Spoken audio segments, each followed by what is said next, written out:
Is Indian education system worst?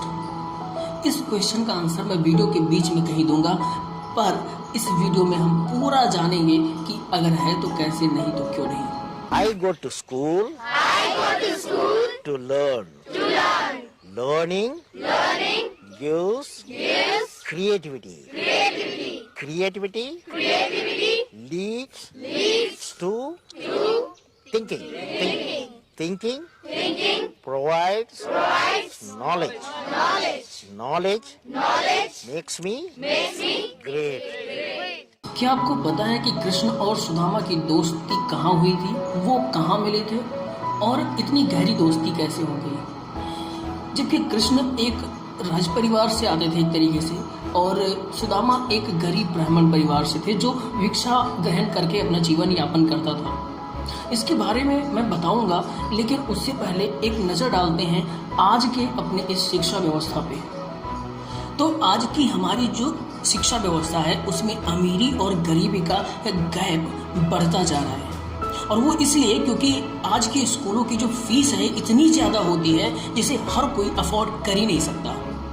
आपने एक movie देखी होगी हिंदी मीडियम, उस मूवी में आप दिखाया गया है कि किस तरीके से जो थोड़ी बहुत गुंजाइश बचती है गरीब बच्चों के एडमिशन की, वो कैसे थोड़े बहुत पैसे वाले लोग उस अपॉर्चुनिटी को भी हथिया ले जाते हैं। फॉर्म भर दीजिए ना गरीब कोटा से। तो सवाल यहाँ ये उठता है कि इन सब के लिए सरकारों ने क्या किया, गवर्नमेंट्स ने क्या किया? तो 2002 में अटल बिहारी वाजपेयी ने एक स्कीम लॉन्च की थी, सब पढ़ें सब बढ़ें, और उसके बाद अभियान आते रहे, सर्व शिक्षा अभियान। सवेरा हो गया है, चिड़ियां घोंसलों से निकल रही हैं, स्कूल की घंटी बज गई है, बच्चे सब स्कूल जा रहे हैं, हम भी तैयार हैं, स्कूल चले हम, मिलकर स्कूल चले हम। सरकार की पूरी कोशिश ये रही, उसके बाद से चाहे वो फिर यूपीए की गवर्नमेंट आई, फिर एनडीए की आई, सबकी कोशिश रही कि कितने प्रतिशत बच्चे हैं जो स्कूल जा रहे हैं। समस्या यहाँ ये नहीं है कि कितने प्रतिशत बच्चे स्कूल जा रहे हैं, अगर आंकड़ों की माने तो सिर्फ 4% बच्चे ऐसे हैं जो स्कूल नहीं जा रहे हैं। तो फिर 96% बच्चे जो स्कूल जा रहे हैं उनकी क्या सिचुएशन है, उनकी क्या ग्रोथ है स्कूल्स में, आइए इस रिपोर्ट में समझते हैं। यहाँ हम प्रथम की annual status of education report 2018 से भारतीय स्कूलों के, और वो चाहे सरकारी हो प्राइवेट हो, उन स्कूलों में पढ़ रहे बच्चों की स्थिति को समझेंगे। तो इस रिपोर्ट में बताया गया है कि किस स्टैंडर्ड का बच्चा एक्चुअली में किस स्टैंडर्ड की स्किल रखता है। जैसे 5th क्लास का अगर कोई बच्चा है तो वो एक्चुअली में 5th क्लास का है, या उससे ऊपर की स्किल रखता है, या उससे एक क्लास नीचे का। तो ये वो तय कैसे करते हैं वो मैं आपको बताता हूँ। तो बेसिकली इसमें असर की टीम अलग अलग स्कूलों में जाती है और वहाँ पे बच्चों के अलग अलग स्टैंडर्ड्स में पढ़ रहे बच्चों के टेस्ट लेती है। जैसे पैराग्राफ रीडिंग, वर्ड्स को पहचानना, वर्ड्स रीडिंग, लेटर्स रीडिंग, और मैथ्स में कुछ simple subtraction, addition, multiplication etcetera. और फिर स्टूडेंट्स की स्किल के हिसाब से उनको स्टैंडर्ड में डिवाइड किया जाता है। और ऐसा नहीं है ये सिर्फ गवर्नमेंट स्कूलों में किया जाता है, प्राइवेट स्कूलों में भी ये लोग जाते हैं। फॉर एग्जाम्पल आप ये ग्राफ देखिए, अब इसमें दिखाया गया है कि 5th स्टैंडर्ड के कितने % बच्चे हैं जो 2nd स्टैंडर्ड के इस सिंपल से टेक्स्ट को पढ़ सकते हैं, और उनके ईयर वाइज वेरिएशंस भी दिखाए गए हैं। तो अपने इस वीडियो के लिए जब मैं रिसर्च कर रहा था तो मैंने कीर्ति चौ का एक वीडियो देखा। उसने एक पॉइंट रखा कि अगर इंडिया का एजुकेशन सिस्टम इतना ख़राब है तो फिर इंडिया से कोई सक्सेसफुल होकर निकलना ही नहीं चाहिए।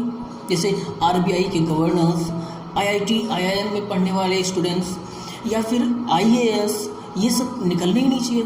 खैर उसने ये बात उन लोगों के कॉन्टेक्स्ट में रखी थी कि जो ये सिर्फ खुद से कुछ मेहनत नहीं करते, बस खाली ब्लेम करते हैं कि कि इंडिया का एजुकेशन सिस्टम बहुत ख़राब है। लेकिन फिर भी मैं आपको ये बात बताता हूँ कि ऐसा होता क्यों है। देखो, हमारा एजुकेशन सिस्टम एक फ़िल्टर की तरीके से काम करता है, जो लाखों स्टूडेंट्स में सिर्फ उन लोगों को फ़िल्टर करता है जो पहले से ही टैलेंटेड हैं, और उनको फिर हायर इंस्टीट्यूशनल एजुकेशन के लिए प्रिपेयर करवाता है या फिर आगे बढ़ने का मौका देता है। अब इस बात को और डिटेल में समझाने के लिए मैं आपको प्रथम की तरह ही दिल्ली के स्कूलों में किए गए ये प्रयोग दिखाता हूँ। अब जैसे आप ये ग्राफ देखिए, इसमें एक्स एक्सिस पे दिखाया गया है कि स्टूडेंट्स कौन सी क्लास में हैं और वाई एक्सिस पे दिखाया गया है कि उन्हें कौन सी क्लास में होना चाहिए उनके टेस्ट रिजल्ट्स के हिसाब से। इसके अनुसार 6th क्लास में सिर्फ 2, 7th क्लास में सिर्फ 1 और 8th और 9th क्लास में 0 ऐसे बच्चे हैं जो सेम क्लास की एबिलिटी रखते हैं। मतलब सिर्फ 6th क्लास में के 2 बच्चे ऐसे हैं जो समझते हैं कि 6th क्लास में वाकई में क्या पढ़ाया जा रहा है, वो उनको समझ में आ रहा है। और 7th क्लास के सिर्फ 1 बच्चा ऐसा है जिसको ये समझ में आ रहा है जो भी 7th क्लास में पढ़ाया जा रहा है। और 8th और 9th क्लास में तो 0 ऐसे बच्चे हैं जो 8th और 9th के सब्जेक्ट समझ पा रहे हैं। और इस तरीके का एजुकेशन सिस्टम सिर्फ इन्हीं 2 स्टूडेंट्स को फिल्टर करके आगे ले जाएगा बाकी के स्टूडेंट्स के बेसिस पे। देखो, यहाँ पे एक बात समझनी होगी कि हर किसी का इंटरेस्ट एक जैसा नहीं होता, एक सब्जेक्ट में नहीं होता। जैसे कोई स्पोर्ट्स में अच्छा होता है, किसी को साइंस में इंटरेस्ट होता है, कोई मैथ्स में जाना चाहता है। तो हर तरीके एक ही क्लास में अलग अलग तरीके के बच्चे होते हैं। और इस बात का पूरा ख्याल रखा जाता था हमारे गुरुकुल्स में, यानी हमारे प्राचीन स्कूलों में। जो स्टार्टिंग में मैंने आपको कहानी सुनाई कृष्ण और सुदामा की, उसका भी आंसर यही था कि गुरुकुल, क्योंकि कृष्ण और सुदामा गुरु भाई थे और वो एक गुरुकुल में मिले थे।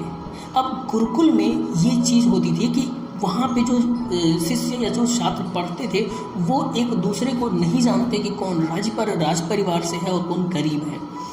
उनको उनमें इस तरीके का कोई भेदभाव नहीं होता था। और वहाँ पे शस्त्र विद्या और शास्त्र विद्या दोनों एक साथ पढ़ते थे कि कोई शस्त्र विद्या में पारंगत होकर निकलता, कोई शास्त्र पढ़ के विद्वान होकर निकलता। और उनके इंटरेस्ट और एबिलिटी का इवैल्यूएशन उनके मार्क्स के हिसाब से नहीं होता था, बल्कि उनको उनके इंटरेस्ट के मुताबिक दिए गए काम के हिसाब से उनको इवैल्यूएट किया जाता था। जो मैंने स्टार्टिंग में कहा that is our Indian education system worst, उसका कारण, उसका आंसर यही था because it is worst because we have been told several times that our future, our marks will decide our future. So this is not true. हम जो कुछ भी बनेंगे हम अपनी एबिलिटी से बनेंगे।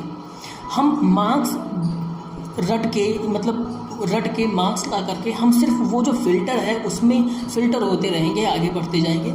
लेकिन जो वाकई में हम कर सकते हैं वो हम अपनी एबिलिटी से करेंगे और उसी में हम अच्छा कर पाएंगे।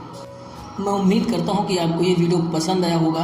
एक्चुअली मैंने ये नया सीरीज़ शुरू किया है इस तरीके से कि मैं वेडनेसडे को ये इस तरीके का एक कोई वीडियो लाता रहूँगा और बाकी का हमारा जो मंडे को व्लॉग और सैटरडे को भी मैं एक वीडियो लाऊंगा जिसका नाम हमने रखा है वीकेंड वार्तालाप। तो ये सीरीज़ हमारी कंटिन्यू चलती रहेगी कि हफ्ते में 3 वीडियो आपके लिए लाने का हमारा टारगेट है। वो हम पूरी कोशिश करेंगे कि पूरा करें। और आप लोगों से एक रिक्वेस्ट है कि आप में प्लीज़ सपोर्ट करिए, चैनल को सब्सक्राइब कर लीजिए अगर अब तक नहीं किया है तो, वीडियो को लाइक कर दीजिए और वीडियो को शेयर कर दीजिए।